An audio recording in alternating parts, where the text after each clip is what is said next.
San Baudelio es un tesoro arquitectónico levantado allá por el siglo XI. Sus columnas, muros y arcos condensan la historia de una época de cambios vivida aquí, en esta región de la península ibérica conocida como la Extremadura soriana.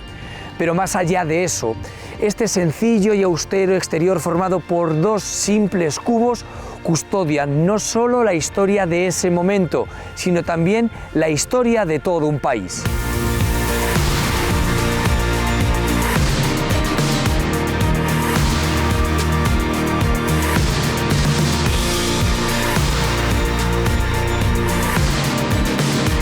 El interior de San Baudelio es un fascinante testimonio de aquel intercambio cultural que se produjo en la lejana época de la Reconquista, un momento en el que el río Duero era la primera línea de batalla entre el mundo cristiano y el mundo musulmán, pero que también era un puente en el que ambas corrientes se mezclaban.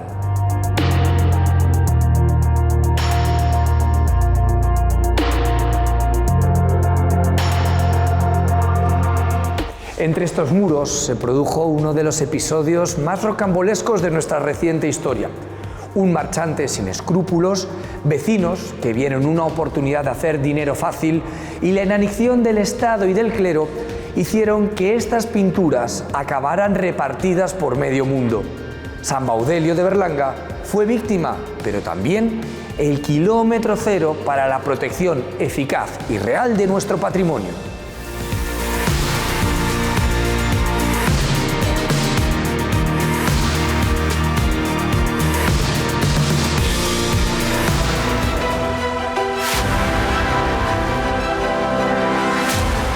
Que no, sí, madre, que sí, que yo los vi.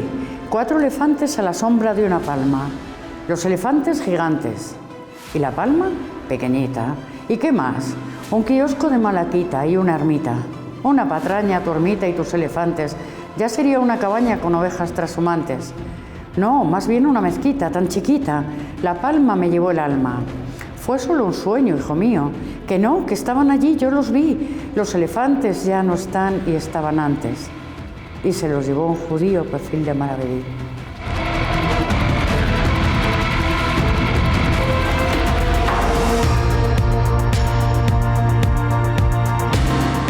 Esta pequeña iglesia, ubicada a 2 kilómetros de la localidad de Casillas de Berlanga, fue redescubierta en el año 1907. Entonces se hablaba de sus maravillosas pinturas al fresco o de cómo era un oasis en medio de esta Extremadura soriana. Tan única e increíble fue considerada que en el año 1917 se declaró Patrimonio Nacional.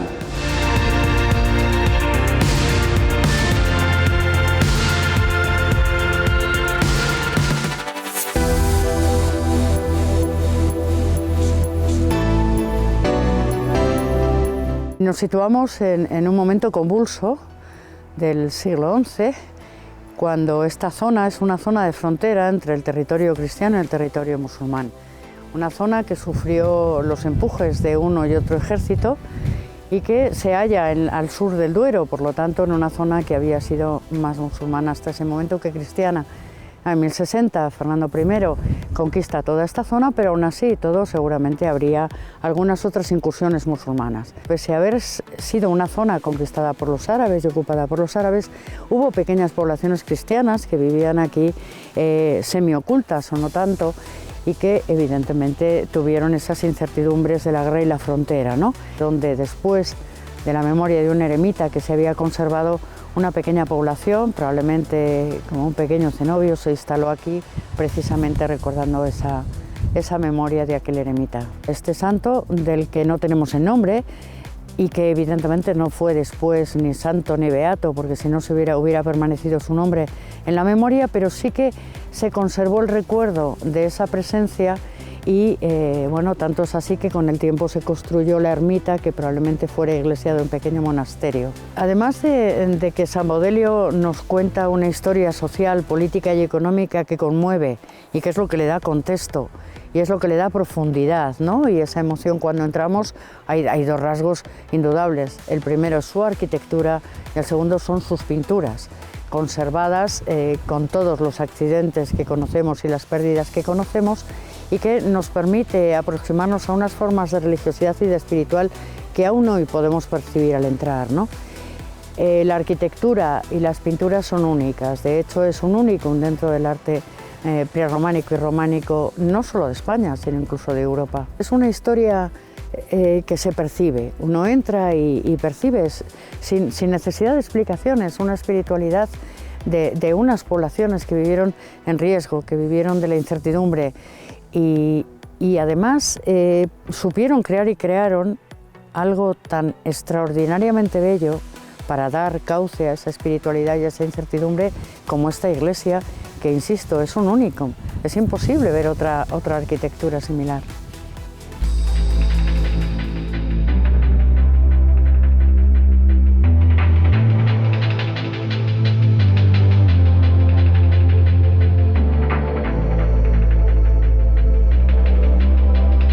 Es la belleza, es la sorpresa, es el cambio, ¿no?, de un entorno determinado a una iglesia tan magníficamente decorada y con esa calidad.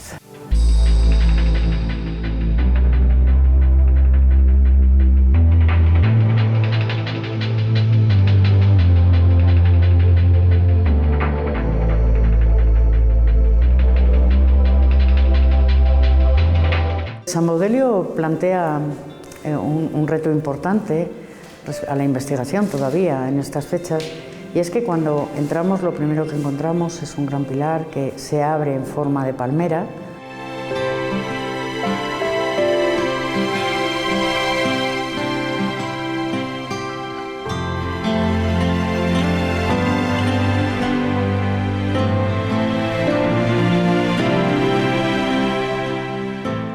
Además de este espacio central, la ermita tiene otros espacios que tuvieron que tener una razón funcional. Existe un coro en la primera planta con un acceso desde el exterior, con una pequeñísima puerta que se abría al oeste y que probablemente conectaría con las estructuras monásticas.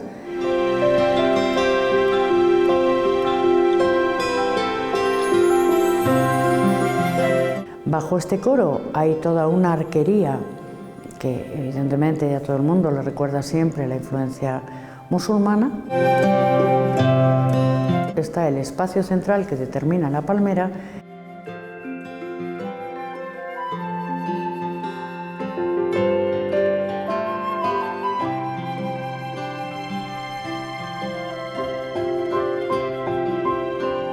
Y luego obviamente está el ábside extraordinariamente sobreelevado. El ábside sabemos cuál era la función, evidentemente, y es el oficio de todos los rituales, sobre todo la misa. No sabemos todavía cómo era el uso y la función de los espacios. Si el coro servía a los monjes, los dos espacios, el principal de la palmera y la arquería que está bajo el coro, pudo haber servido bien para conversos y fieles, o para hombres y mujeres, no lo sabemos.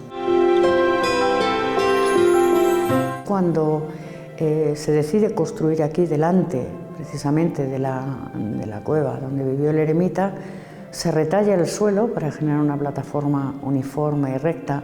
Para mí además tiene la virtud de un esfuerzo por sacralizar ese espacio. Se deja un banco corrido en la misma roca, pero en el lugar que iba a ocupar la palmera no se retalla y queda como un zócalo sobre el que luego va el pilar, ¿no? Y eso se hace desde el origen.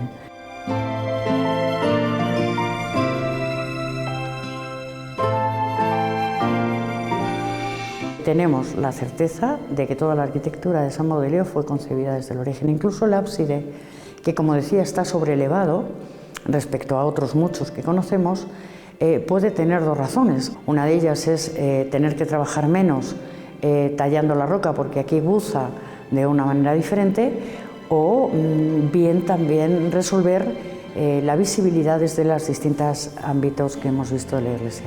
Hay dudas o incertidumbres sobre San Baudelio que me seducen mucho, a lo mejor me seducen incluso más que lo que hubieran sido las respuestas y saberlo todo, ¿no? Pero claro, llama la atención sobre todo porque no sabemos cuál era la función. Hay que pensar que cuando San Baudelio se construye y se utiliza en la primera fase, el rito que se practica es el rito hispánico y hay un campo amplio también de investigación para conocer cómo se celebraban los rituales católicos cristianos.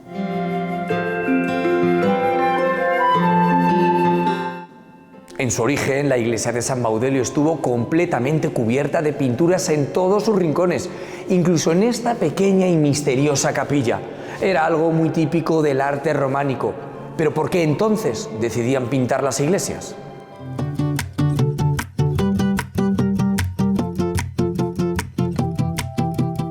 La mayoría de las iglesias, si no se pintaban, por lo menos sí que se enlucían, porque hay una diferencia. Una cosa es que el muro se dejara visto, que casi nunca se dejaba, es decir, los muros se enlucían, y otra cosa es que luego se policromaba, es decir, que se podía sobre esos enlucidos aplicar unas pinturas murales con una temática o un programa iconográfico determinado, ¿no? Las pinturas murales románicas que han llegado hasta nuestros días en Castilla y León, el Panteón de San Isidro de León, Perazancas de Ojeda, San Baudelio de Berlanga, etc., son pinturas románicas que están ubicadas, pues eso, en el caso de San Isidro, una colegiata o una simple iglesia parroquial. ¿Se pintaba siempre en programas iconográficos de ese tipo? Pues probablemente no, porque eso dependía de los medios de los que dispusieran la institución correspondiente, la parroquia, el monasterio o la catedral. Cuando pasamos al gótico hay un hecho, vamos a decir, impepinable, y es que libera al muro de su función sustentante, de la función sustentante que tenía, por ejemplo, durante el románico, y eso permite que en el muro gótico y en las grandes catedrales góticas se puedan abrir grandes espacios para las vidrieras. Entonces, digamos que la pintura mural pierde protagonismo en beneficio de las vidrieras. Pero aún así, en las catedrales y en las catedrales góticas se siguió pintando. Se pintaban capillas o se pintaban a veces las bóvedas. Desde luego se enlucían, o sea, una catedral no se daba por concluida hasta que no recibía su enlucido correspondiente, que podía ser blanco o blanco con un falso despiece de sillería o, en algunos casos, con alguna representación iconográfica, depende de los casos.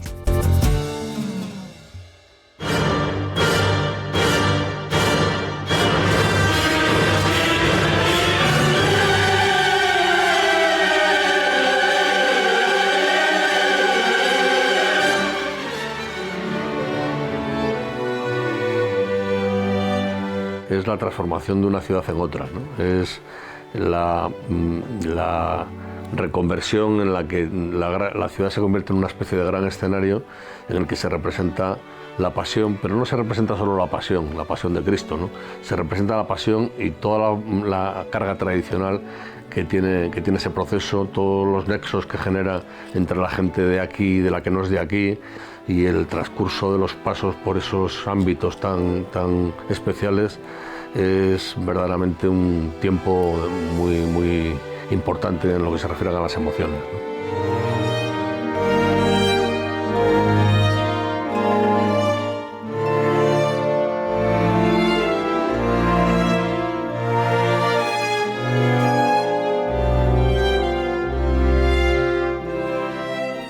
Existe la necesidad de captar algunos instantes verdaderamente especiales, ¿no?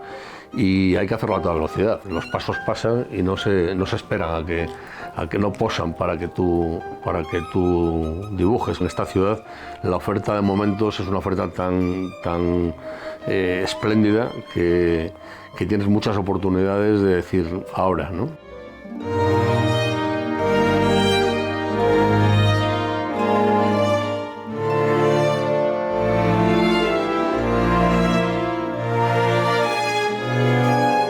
Tendría que hacer un esfuerzo grande para pensar en el primero, pero probablemente fuera con un niño encima de los hombros, no con uno de mis hijos encima de los hombros, y con bastantes dificultades, con la libreta en la mano, mientras los niños se movían para ver o para intentar ver más, ¿no? Con ese conjunto de dificultades, los trazos eran más inseguros, no solo por ser los primeros, sino por tener encima al caballito a los niños. La destreza en este tipo de asuntos, también en la fotografía o en el cine o en cualquier otro, en la poesía, tiene mucho que ver con la corrección sistemática de errores. O sea, es empezar, equivocarte, corregir, volver a empezar, y así sucesivamente hasta que empiezas a darte cuenta, por ejemplo, que cuanto menos dibujes, mejor te sale.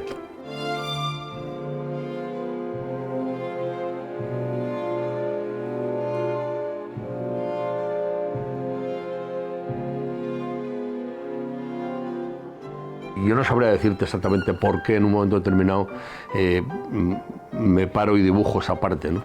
Pero hay momentos que te lo dicen ellos, no hace falta que te lo pienses tú. Siempre me quedan muchos por captar, porque claro, esto es un asunto casi infinito. Si resulta que esto puede tener interés en el futuro, pues muy bien, ya lo dirá el futuro. Desde luego no es bueno hacer nada pensando en perpetuarse, ¿no? Porque si te tienes que perpetuar, te perpetuarás, y si no, pues no va a pasar nada tampoco, tú no te vas a enterar, ¿no?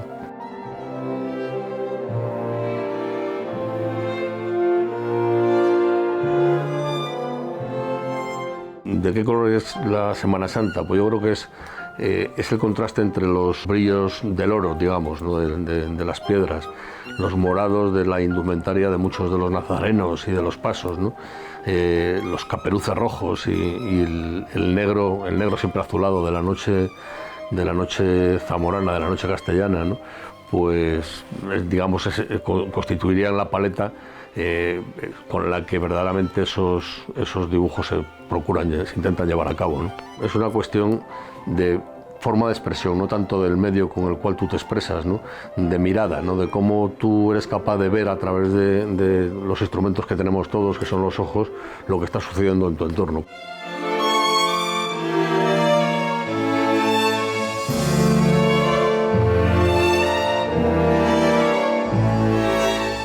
Las fotos están muy bien, son instantáneas que fijan un momento, paralizan ese instante. Los dibujos no pretenden paralizarlo. Lo que le gustaría al dibujo es que tengas esa sensación como de movimiento, de inquietud, todo ese tipo de cuestiones que no todas las fotos captan. Cuando eso es así, la mirada es buena, que no digo yo que la mía lo sea, los resultados son siempre consecuentes, ¿no? O sea, los fotógrafos buenos se distinguen principalmente porque tienen un punto de vista que no tenemos los demás, ¿no? Siempre es la forma de mirar el mundo que te rodea o lo que está pasando delante de tus ojos.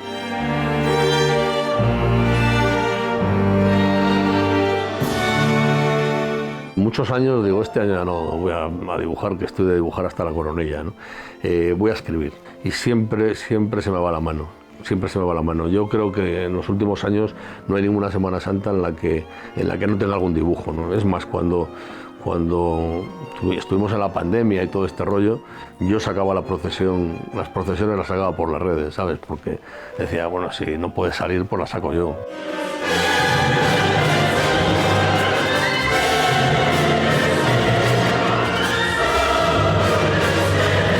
España es un depósito inagotable de sorpresas y de momentos, y en estos tiempos más, porque además es que estos tiempos son tiempos muy especiales, el tiempo de marzo-abril, ¿no? En el que se acaba el invierno y comienza la primavera, ¿no? Esta transformación de lo gris en verde, ¿no? Yo he dibujado Sevilla, nos bajábamos Ana y yo, mi mujer, a Sevilla una vez, un día cada año, ¿no? Y durante 7, 8 años dibujé la Semana Santa de Sevilla y la tengo ahí pendiente de utilizar o de divulgar o de publicar, ¿no?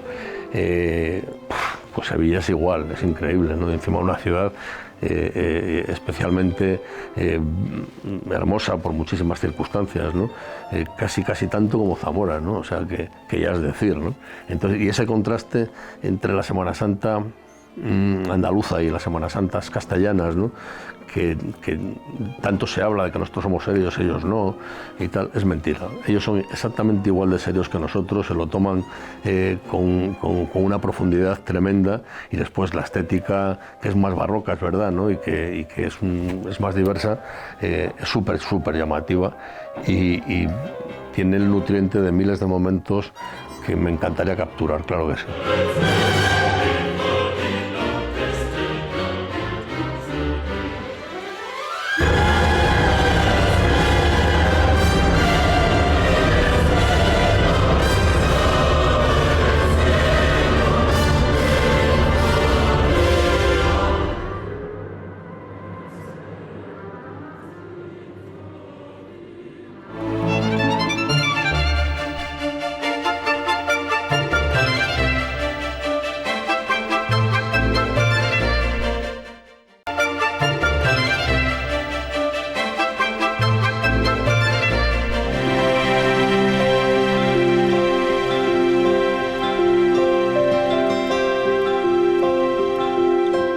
Su situación aislada, el desconocimiento del verdadero valor de estas pinturas y también la necesidad de dinero fácil convirtieron a San Baudelio de Berlanga en un objetivo preferente para los marchantes de arte, que disfrazado de protectores del patrimonio conseguían desmontar literalmente el patrimonio más singular de nuestra tierra.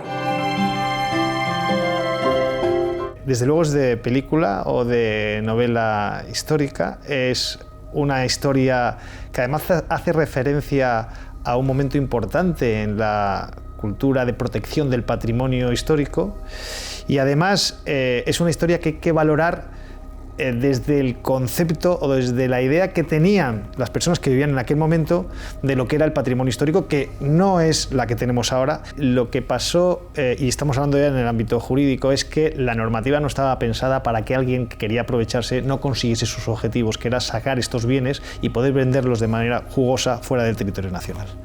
El problema esencial en este sentido fue que quien podía evitarlo no tenía las herramientas suficientes para poder conseguir que esto pasase. Y posiblemente esto también fue lo que generó una idea de protección del patrimonio que con otros aspectos, otras circunstancias que se dieron también en aquella época, fueron decantando lo que ahora, desde hace no muchos años, conocemos como protección del patrimonio histórico y tenemos una ley específica ya en el siglo XXI, a finales del siglo XX, de protección específica del patrimonio histórico.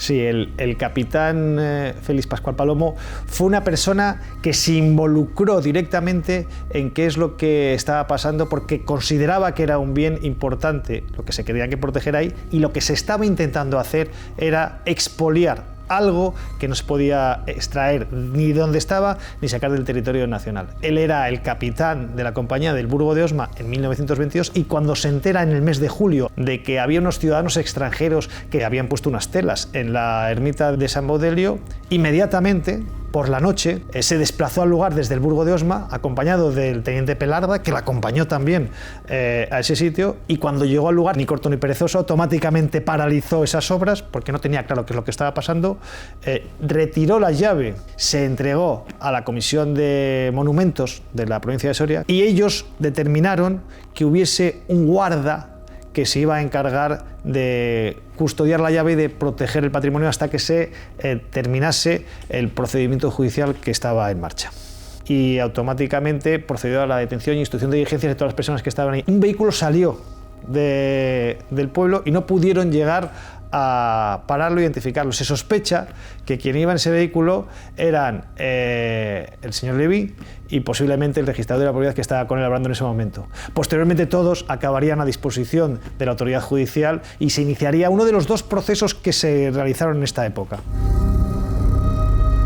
Hubo dos procesos, digamos. Uno sería el proceso penal de los daños que se habían hecho en el monumento y de si efectivamente se podían hacer o no, y de la extracción de las pinturas, que se sustanció en el juzgado de Almazán, que fue relativamente rápido y que acabó con el archivo porque no había causa penal para ello. El segundo fue un proceso un poco más largo que hacía referencia a la titularidad de las pinturas, si eran de los vecinos o eran de quien los reclamaba, tanto el arzobispado como lo que llamamos ahora Patrimonio del Estado. Proceso que acabó en el Tribunal Supremo con una sentencia del contencioso, lo que llamamos el contencioso administrativo, en el que determinó que había un derecho de retracto por parte de la administración que no ejerció y entonces que los vecinos podían hacerse cargo de la venta de este inmueble y podía utilizarse como se considerase. Pero para sacar los bienes, en este caso las pinturas, que estaban en un monumento nacional, sí que necesitaban una autorización por parte del Ministerio que no nos consta que recibiese en ningún momento. Y parece ser que con cierto halo de nocturnidad, en el mes de agosto ya del año 26, de 1926, las pinturas fueron extraídas y definitivamente sacadas del territorio nacional para acabar en otros países, esencialmente en Estados Unidos, donde se encuentran ahora. No deja de ser apasionante para un guardia civil el descubrir que a lo largo de nuestra dilatada historia, que data ya del siglo XIX, hay momentos en los que se ha participado de manera significativa, ya no solamente en la protección del patrimonio, sino en la generación de ese concepto de necesidad de conocer lo que tenemos y proteger aquello que conocemos.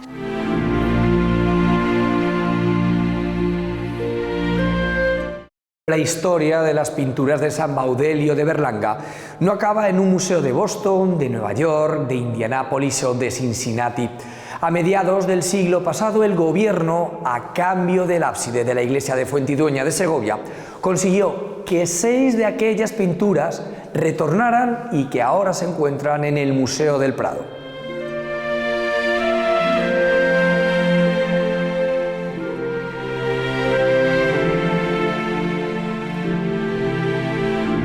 Fueron objeto de un expolio, de una venta muy irregular y la mayoría fueron a parar a Estados Unidos, a diversos museos de Estados Unidos, el Metropolitan, Boston, Indianápolis, Cincinnati, o sea, es que está ahí un conjunto que tiene fragmentos que es una historia muy reveladora de la desidia que hubo con el patrimonio histórico de nuestro país, en todo el país, que no se salva nadie. Y la cuestión es que en los años 50 hubo una operación de intercambio entre el Estado español y el Metropolitan, que consistió en poder tener un préstamo indefinido de algunas de las pinturas que tenía el Metropolitan, las que vemos ahora expuestas en el Museo del Prado, a cambio de que se cediera la iglesia de Fuentidueña, que se reconstruyó piedra a piedra en el Metropolitan, en los cloisters, y donde aún se puede ver. Son pinturas que ponen de relieve esta cultura heteróclita, casi enciclopédica, que podían tener algunos personajes de ese mundo tan remoto y tan oscuro que pensamos que es la Edad Media, ¿no? Y que en realidad nos ponen de frente a un conocimiento de modelos, de elementos culturales, de tradiciones muy diversas del pasado y del presente, y que hacen que el espectador del siglo XI o del siglo XII se sintiera en esos espacios como, ya he dicho, como una especie de cámaras que les podían transportar, que le podían sugerir un viaje hacia otros territorios a los que le conduce la imaginación. No son experiencias tan diversas a las que nos propone, por ejemplo, el arte contemporáneo, de otras maneras, con otros procedimientos.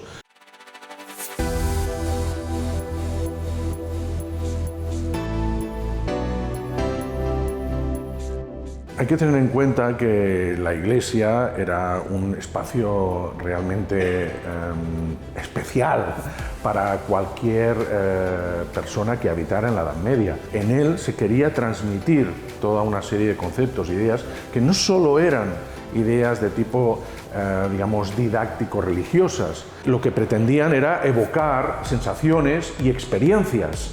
Por ejemplo, en San Baudelio de Berlanga, ese ciclo que hay de animales salvajes, de animales también exóticos, el elefante, el dromedario, etcétera, etcétera, son imágenes que nos recuerdan, por ejemplo, los tapices, los tejidos de lujo del mundo islámico, y por tanto lo que están pretendiendo es no solo enseñar, sino decorar suntuosamente un espacio y evocar un espacio de maravillas, algo que sorprenda, que provoque excitación y fascinación en el ojo del espectador, del fiel, que se siente en un espacio divino, producto de esa utilización, de ese conocimiento de elementos, productos de otras culturas, en este caso de la cultura islámica, que son utilizados para crear esos, por decirlo así, esas escenografías, ¿no?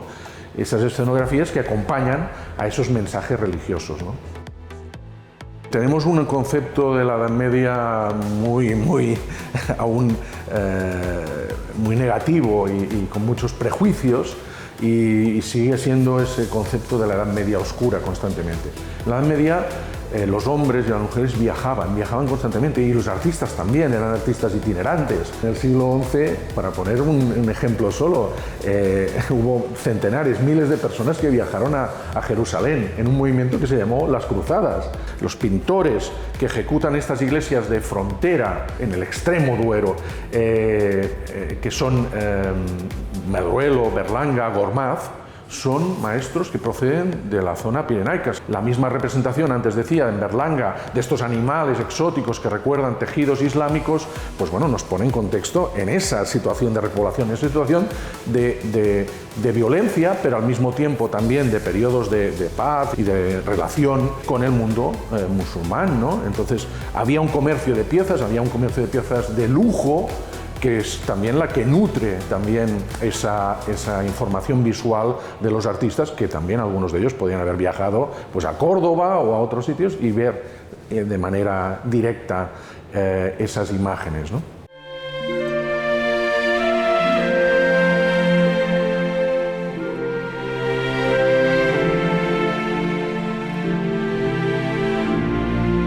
Sobre esta historia de marchantes sin escrúpulos, de vecinos necesitados de dinero y de un sistema judicial, digamos, poco imparcial, que acabó con las pinturas en Estados Unidos, destaca la figura del capitán de la Guardia Civil, Felipe Pascual Palomo, que sin saberlo se estaba convirtiendo en la avanzadilla de la protección del patrimonio en nuestro país. Hoy su herencia sigue vigente en el cuerpo de la Benemérita.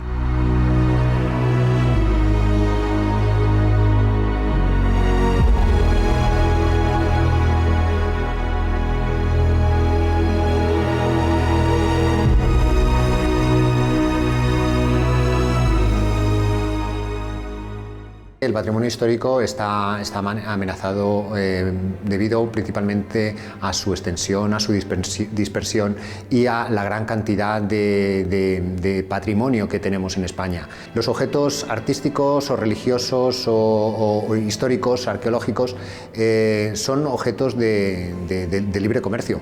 Entonces es muy difícil saber cuándo ese objeto ha llegado al mercado, de saber su procedencia, si no nos lo dicen. Evidentemente, todo lo que pueda tener un valor paisajístico, histórico, monumental o científico no nos pertenece solo a nosotros, tenemos que dejarlo para otras generaciones. Tenemos que tener en cuenta de que los compradores queden perfectamente identificados, ¿no? Tanto los compradores como los vendedores de esos artículos de segunda mano, de esos artículos artísticos o religiosos, pues queden perfectamente identificados para que exista una trazabilidad y poder reclamar en su día, porque claro, si ese objeto que se compra o se vende podemos llegar a saber que procede de un expolio, se tiene que llegar a incautar y entregar a las autoridades de cultura.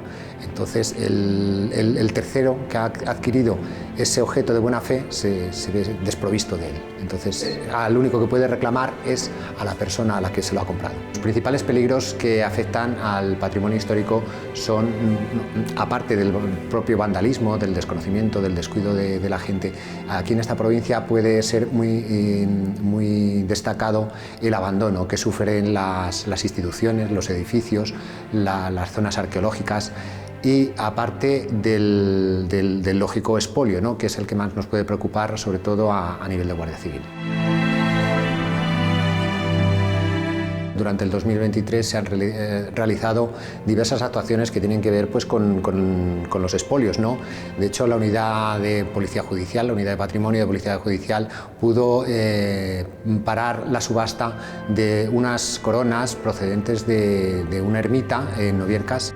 Pudieron ser localizados un grupo de 5 personas que recorrían con detectores la zona de los campamentos romanos.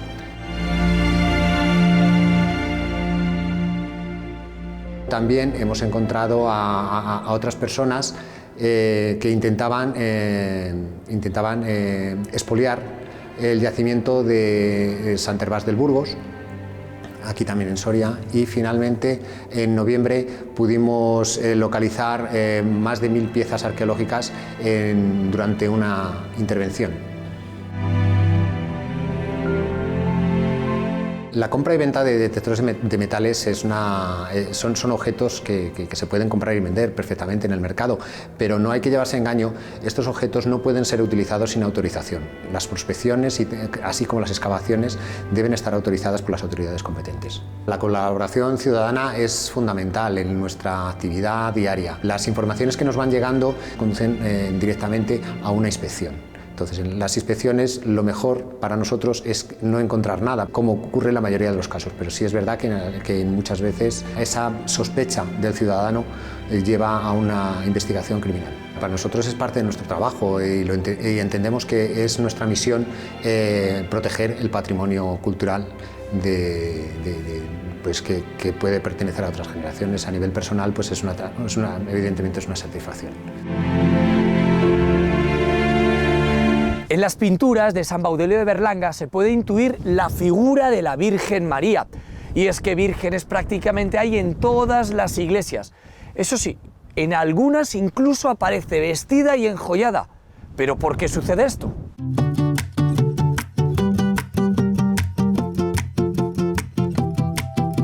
La tradición de vestir a la Virgen María la situamos en el segundo tercio del siglo XVI, concretamente en la figura de Isabel de Valois, que era la tercera esposa de Felipe II.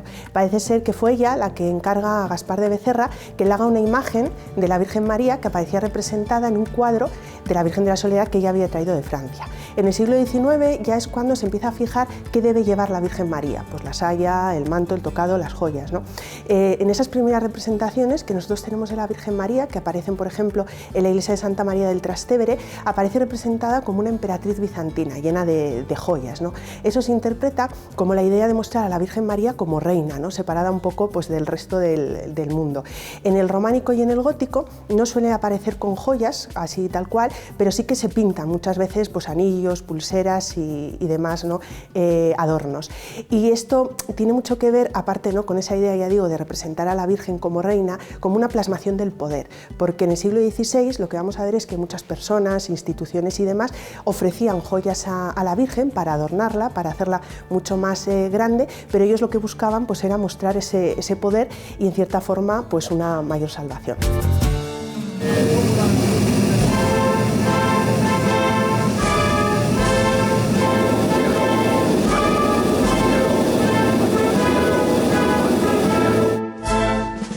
Los Peroros de Medina de Río Seco pues es una familia que bueno, pues mi padre empezó a trabajar en una fundición con 14 años, le gustaba el tema y empezó en su casa sin ningún medio a hacer sus experimentos y sus cosillas y bueno, hasta aquí hemos llegado.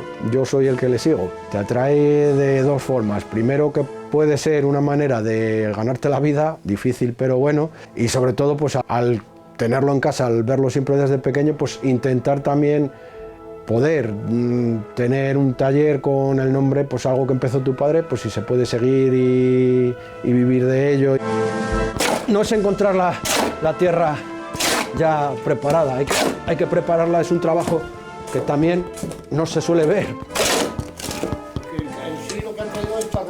Entonces ahora aquí hay que regarla, dejarla pues hasta mañana, por ejemplo, regar para que vaya cogiendo humedad. El bronce es una aleación de dos metales, básicamente, cobre y estaño. La base es el cobre, apareció el estaño que le daba dureza. Hoy en día hay bastantes aleaciones. Nosotros, pues bueno, básicamente como es estético, buscamos un color que nos sea bonito para las piezas que hacemos. Pero puede saltar. Al estar tan caliente, la diferencia de temperatura hace que te salte. Y hay que tener un poquito de cuidado. Bueno, hala, a cerrar. Nosotros empezamos fundiendo como se empezó, fundiendo en un agujero en el suelo. Era un horno revestido con ladrillo de refractario, con carbón de coke. Actualmente fundimos con gasoil y con gas. El bronce suele fundir en torno a 970, me parece, en torno a 1000 grados. Depende de la aleación, puede ser un poco más de calor, un poco menos. Al hacer aquí piezas pequeñas, pues necesita más calor.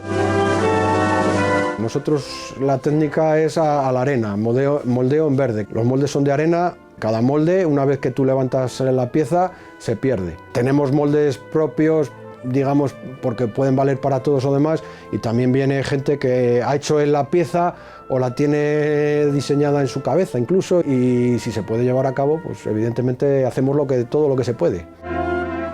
Esto es una plancha, digamos, de modelo. Estos son los canales por donde, digamos, entra el material.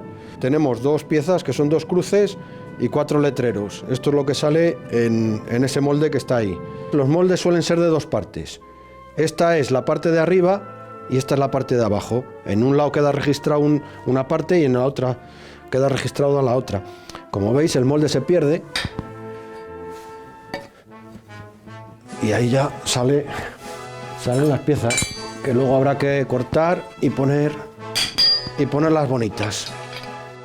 Se cogen unas cajas, digamos, con una especie de adobera, se llena de tierra, se prensa la tierra con el modelo que es la pieza que tú quieres reproducir.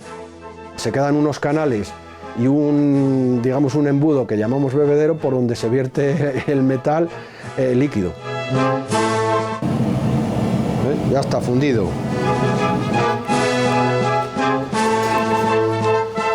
Pues esto con el grande es muchísimo más espectacular.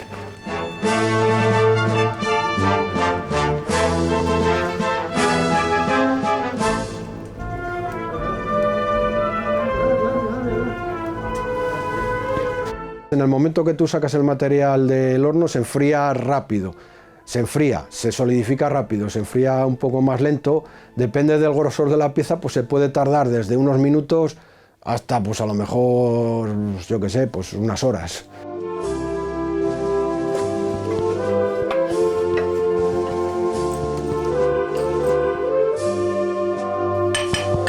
Y aquí tenemos 2 nazarenos y así es como sale de fundición. Luego hay que trabajarlo un poquillo y ponerles guapos. Siempre a lo mejor le haces un poco la gracia de decir, ¿qué? ¿Te gusta cómo ha quedado la pieza? Y hay gente que te dice que sí porque no le da vergüenza y bueno, y cuando tú ya se la enseñas termina y dices, ya esto es otra cosa. Es como una persona, de verle bonito de trabajo, o sea, de verle feo de trabajo a verle bonito de domingo, pues hay que ponerle guapo.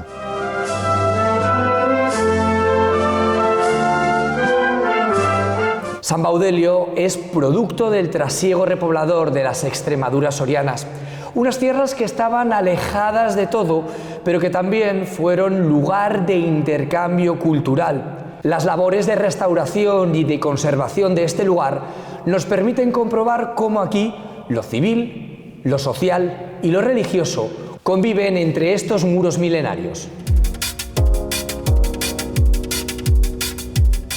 Tenemos la fortuna de que en San Baudelio, con todos los accidentes y en fin, y el expolio, lo que conocemos en Soria como el expolio de las pinturas, bueno, pues se han perdido, pero sí las conocemos y podemos imaginar la inmensa riqueza de la ermita. Las iglesias románicas y prerrománicas se pintaban porque acogían a una población que era analfabeta y que tenía la mayor o la más fácil manera de educarse en la religión era precisamente a través de las pinturas, incluso los colores, que tenían una simbología especial, ¿no? Por ello se pintaban todas las iglesias románicas con escenas de la Biblia y sobre todo del Nuevo Testamento, ¿no? Aquí tenemos muchas de ellas, sobre todo en la parte superior, donde se representaron escenas de la Pasión de Cristo, las bodas de Canaán, etcétera, ¿no? Es sobre todo un elemento evangelizador. En las reducidas dimensiones que tiene la ermita, las pinturas iluminadas con esas luminarias de aceite y de cera parecerían cobrar vida, ¿no? Con las puertas cerradas, iluminadas solo de esa manera, con lo cual inducían todavía más a esta necesidad de introspección religiosa que el románico ofrecía a estas poblaciones en tiempos de incertidumbre. En San Baudelio hay 2 alturas diferentes de pinturas. La parte inferior muestra escenas casi de vida cotidiana, que es allí hay caza de liebres, caza de ciervo, vemos los toros, un dromedario, un oso, unos guerreros, unos galgos. Es extraño, o sea, no es habitual que esto ocurra porque habitualmente, y como se sabe, se representan escenas de la Biblia. Es efectivamente una de las extrañezas de San Baudelio, ¿no? Esta apariencia de profano precisamente en la parte más baja, que es la más visible para un fiel.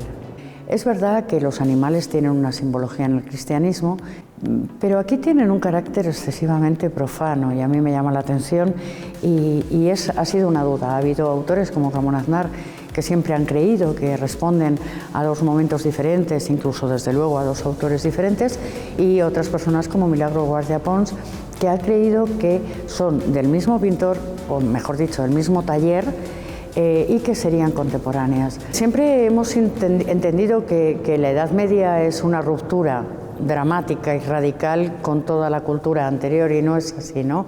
De la misma manera que pensamos que la iconografía es una suma de elementos en una línea continua y progresiva, ¿no? Las líneas son muchas, quiero decir, el mundo visigodo que bebe del mundo romano ya tenía una serie de iconografía de signos y de símbolos que de alguna manera perviven y que luego se enriquecen. Más que una línea, es una suma de elementos y es como un árbol, ¿no?, de influencias. Evidentemente los osos aquí sí que habría y los verían, pero evidentemente el elefante y el dromedario no. Muchas de las pinturas que vemos aquí, de los elementos decorativos menores, más anecdóticos, incluso otros más importantes, podemos verlos en los beatos. Es decir, toda esta suma, ¿no?, circula. Lo que ocurre es que hemos perdido muchas pinturas de muchas iglesias y hemos perdido el conocimiento exhaustivo de esas raíces y su vivencia, ¿no? Es también un horror vacui, es decir, lo pintamos todo, ¿no? Los cortinajes se utilizaban ya en iglesias visigodas para tapar, ocultar determinadas cosas, separar, etc. Y sin embargo aquí se dibujan, que parece de una manera decorativa, absolutamente decorativo, y por eso incide más todavía en que el panel de los toros parezca un tapiz que da continuidad a esa cortina, a ese cortinaje. El cortinaje se ve en la subida a las escaleras. Afortunadamente no lo sabemos todo, porque creo que las incertidumbres sobre estos espacios permiten abrir un campo de hipótesis que nos aproximan mucho a otros aspectos más inmateriales, como es la sensibilidad o la religiosidad, la sugerencia o incluso la sugestión, ¿no? ¿Qué nos queda por conocer? Intentar localizar las estructuras monásticas, intentar averiguar si quedan algunos restos de esa supuesta población pequeña que viviera al amparo religioso del monasterio y, desde luego, profundizar en el conocimiento de todas las pinturas.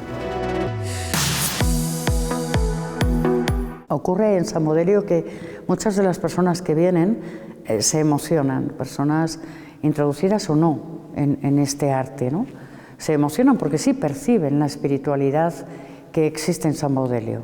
Seas creyente o no seas creyente, está impregnado de una espiritualidad porque se concibió para ello, para dar respuesta al miedo, al temor, a la incertidumbre, a las dudas, ¿no?, sobre la vida y sobre la muerte que tenían estas poblaciones. Y a fin de cuentas esas preocupaciones siguen siendo las mismas. Por otro lado, hay una conmoción estética inevitable al entrar en San Baudelio, ¿no? Encontrar la palmera, después de la austeridad exterior del edificio, encontrar la riqueza arquitectónica de la palmera, encontrar la arquería, el coro, las pinturas. Es decir, esa conmoción nos acerca, porque a fin de cuentas seguimos admirando y apreciando el arte, ¿no? Y comprobamos día a día en los visitantes que efectivamente hay una conexión consciente o inconsciente con todos estos edificios, y yo creo que es porque seguimos siendo humanos.